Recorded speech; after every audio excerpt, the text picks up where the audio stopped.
Hey guys, no video for our Myths About Japan playlist. Just before we get started, quick appreciation of the rice fields. It's spring, farmers have started to turn over the soil. Soon they'll flood the fields and then they'll start planting. And the birds are happy. So, today's video, it's for the Myths About Japan playlist, and this myth concerns a popular myth that people who've been in Japan longer, foreigners, non-Japanese people who've been in Japan longer, know more about Japan or understand Japan better than people who've been in Japan for a short period of time. Now, obviously, people who've been in Japan a longer period of time have had more experiences in Japan and have observed more things. That's obviously true.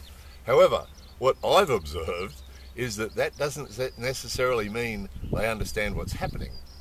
So I'll give you a few examples just to illustrate what I'm talking about. One that comes to mind is a New Zealand guy that I know that's been here for 20 years, and he's really cleverly managed to always make sure he's got an English-speaking girlfriend, Japanese girl who's an English-speaking person, one after another. So he's had a few over the years, and he always makes sure he's got an English-speaking girlfriend that can take care of all the stuff for him. So all the things that have to be done at City Hall or paperwork or anything like that. He's always taught English, and he's always taught English in English schools where they have a rule that you can only speak English. So as a result of that, you know, he can speak a little bit of Japanese, of course. He's been here for 20 years, but not a lot, and he resists Japanese culture as much as possible. And a thing he often says to me, and I like the guy, by the way, I do like the guy, but he often says to me, I'm going to teach this guy, you know, so some circumstance, like he had a problem with his neighbour and he had a problem with someone else, and whenever he's got a problem with someone, he tells me how he's going to teach them. I'm going to teach them. That's not how you deal with me. I'm going to teach them. That's not how you deal with foreigners. And he just head to head with everything that happens, and it doesn't have good results. You know, he doesn't get good results. You know, he's been here 20 years. He doesn't have a real good job. He's made all sorts of decisions that have got him in all sorts of trouble. You know, he's avoided paying the health insurance, so he doesn't have health insurance, and he hasn't paid the pension, and it's just a good example. He's been here for 20 years, and he just hasn't got his head around it at all. So there's that. There's an English guy that I used to know. I haven't seen him for a long time. I think he might have gone home, but he used to complain all the time. He used to resist, and again, he used to resist and resist and resist, and just wouldn't accept anything, and just couldn't get his head around anything, you know. And you know, if you look at the results, you look at how a person's living here and the results that they're getting, it gives you a bit of an idea of how much they understand how to deal with what's going on, you know.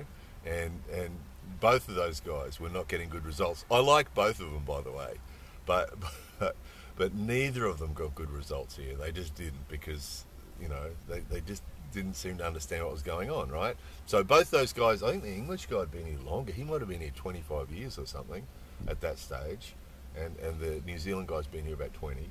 And so, yeah, neither of those guys are doing particularly well. And then I can give you another example of my cousin who turned up here, and he said he was going to come over with his wife and his daughter, who's about 14 or something at the time, and he said they're going to go to Tokyo, and they're going to go to Nagano and go skiing, and they're going to go here and there and here and there, and he can't speak any Japanese at all. And I thought, ugh, and I said to him, oh man, it's going to be pretty hard to achieve all that, you know, without being able to speak Japanese. I'll be all right, he said. I've got my translator in my phone, and so I sent him a copy of my ebook, the How to Do Stuff in Japan ebook.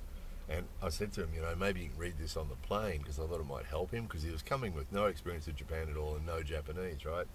Him and his wife and his daughter absolutely killed it here. They did really, really well. They had a week or 10 days or something alone first, where they did Tokyo and Nagano and all these other things, and they just did really well. And the reasons that they did so well was because they observe really well. They're really flexible and easygoing. You know, they got the wrong train a couple of times and messed up, but they just relaxed and went with it, and they just slayed it. They had 10 days on their own first, and they absolutely slayed it. And they came and stayed with us for a few days, and we showed them around, and they were absolutely a pleasure They accepted everything. They didn't resist anything. They observed really carefully what was going on and went with it. And you know, so I remember years ago he made a video, Look, Listen and Learn. And you know, some people, and these guys, the three of them, my cousin, his wife, and the 14-year-old, all of them had the ability to sit quietly and listen, and whatever you told them, they'd really listen, and they'd watch. And you know, that look, listen and learn that we talked about years ago, you know, if you've got the ability to do that, you know, that makes all the difference. And the three of them just killed it. And I said to them before they went back, they were the best guests we've ever had, because they are just brilliant at fitting in and understanding how to do things here and getting things done. They were here for, what's that, total of like 2 weeks or something. They were here and slayed it, absolutely slayed it. These other guys been here for 20 years, no idea. Right? So it doesn't matter. I mean, obviously, if you've been here a long time, you're going to get more experiences and have more things happen and observe more things. But if you don't have the ability to look, listen, and learn, and we get this all the time.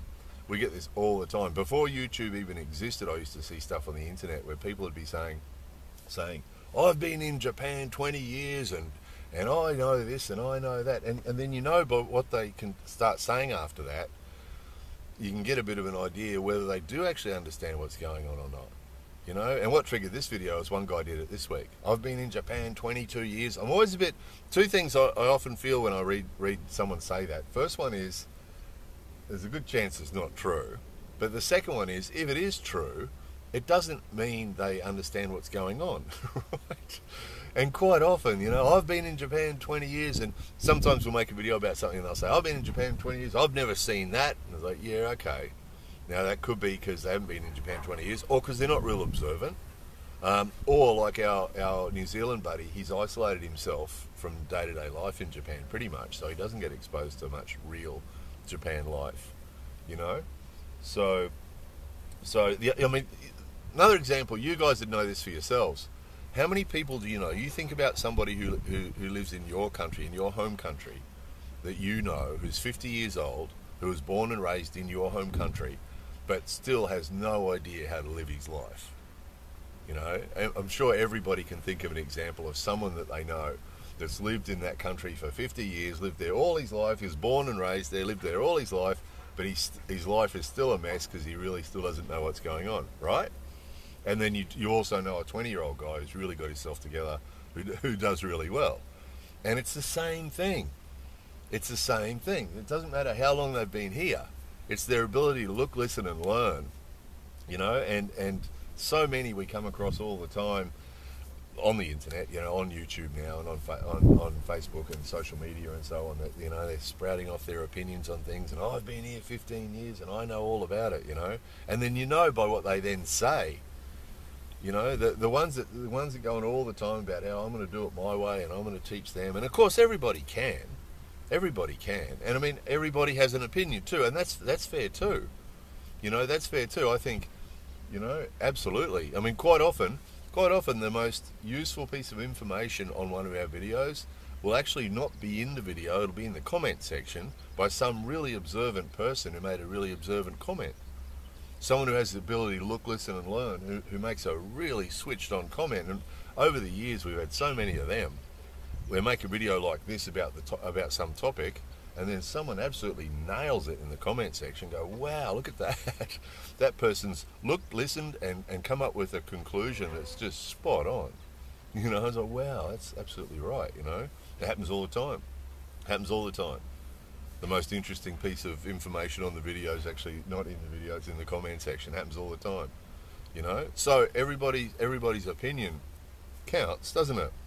Everybody's opinion counts, and the other thing is that people come to different conclusions. I mean, I often come to the conclusion that you can't change Japan, and that you've got to accept it the way it is and learn how to best deal with it in a way that you're going to get the best results that you want. You know, and have the best life here without dramas and that sort of thing. But other people come to different conclusions. They come to the conclusion that they're not going to do it the Japanese way. Then I'm not Japanese, I'm not going to do it their way. And that's fine too. So I think everybody's entitled to their own conclusions about what's going on here and their own opinions about what's going on here. And everybody's entitled to choose how they're going to live while they're here as well. of course, and how they're going to deal with it. So I think everybody's entitled to. What this video is addressing is the fact that just because someone's been here for longer than someone else doesn't mean that they know what they're talking about, you know, and we get examples of that all the time. All the time. I mean, I gave you a couple there, but I can think of a lot more where you run into people and you sit and listen. You know, occasionally I'll be somewhere and I'll run into some foreigner. Hey, where are you from? You know, they'll say, usually it's not me starting it, but they'll say to me, oh, where are you from and how long have you been here? And that's always the first question too, by the way. That's interesting. Foreigners always ask each other, how long have you been here? Right? Which to me, I don't care. You'll notice it never comes up on our channel because it doesn't matter. It's irrelevant. You know, it's irrelevant, but it's usually the first question. If you run into a foreigner and they say, hey, hello, and you ask, oh, you're a foreigner too. I'm a foreigner. Hey, pleased to meet you. And usually where are you from and how long have you been here? Usually is the next question, you know, and then off they go. And often, you know, you listen to them go on about what they do and what they think of the place and everything else, and you think, ooh, geez, really? Been here how long? No idea. You also get the opposite too. You know, I've learned a lot from people I run into here where they've told me about, you know, they've been here for a while and they've done this and done that and they do this and they do that and listen to what they got to say and and also some of the people who watch our videos who actually live here and have lived here for a long time, some of those guys have some inspiring things too that they say, and they'll say things quite often on Patreon or in the comments of the videos, and so yeah, that's absolutely spot on. Right, absolutely spot on, and different perspectives. You know, I made a video recently about the Japanese wives, and an Italian lady left a comment talking about she's married to a Japanese man. So that was a different perspective because I haven't got that perspective. You know, so look, for sure, some people who've been here for a long time, you know, we can learn some stuff from them because they've looked, listened, and learned. They looked, listened, and learned. And they understand some stuff about Japan. For sure we can learn from those guys.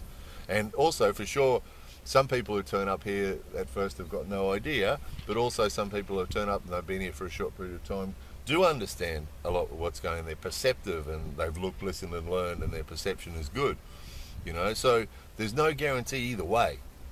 There's no guarantee either way. That's what the myth is. That's what the myth is. That you get these people all the time on the internet. I've been in Japan 15 years and I know this and I know that and I know this. Well, yeah, okay. That's not proof of anything. Being here for 15 years and have this opinion, okay, that's fair.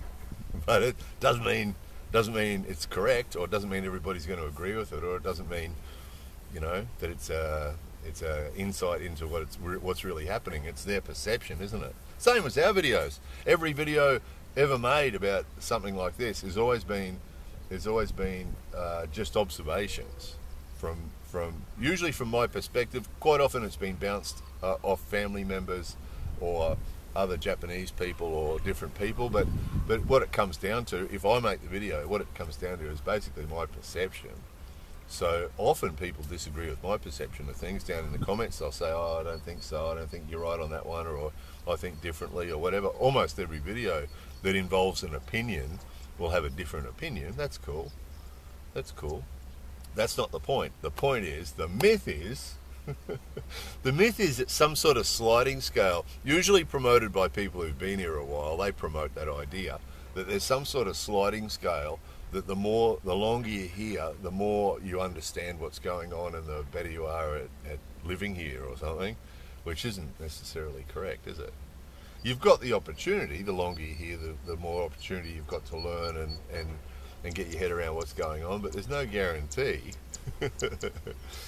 There's no direct correlation between time, we should graph it, understanding of Japan in the vertical and time in Japan in the horizontal. There's no guarantee it's going to go like that, is there? It could just go like that, like the English guy. Pretty much went like that, I reckon. And my cousin and his family sort of went like that. They were here a really short time and they got their head around it really quickly. They were really good. So yeah, the myth is be in Japan a long time and understand it better than those that are in it here a short time. That's the myth. There's no direct correlation. There is no graph. Anyway, that's enough for me. I'm going to go away and see if you can listen to the birds. More videos coming soon.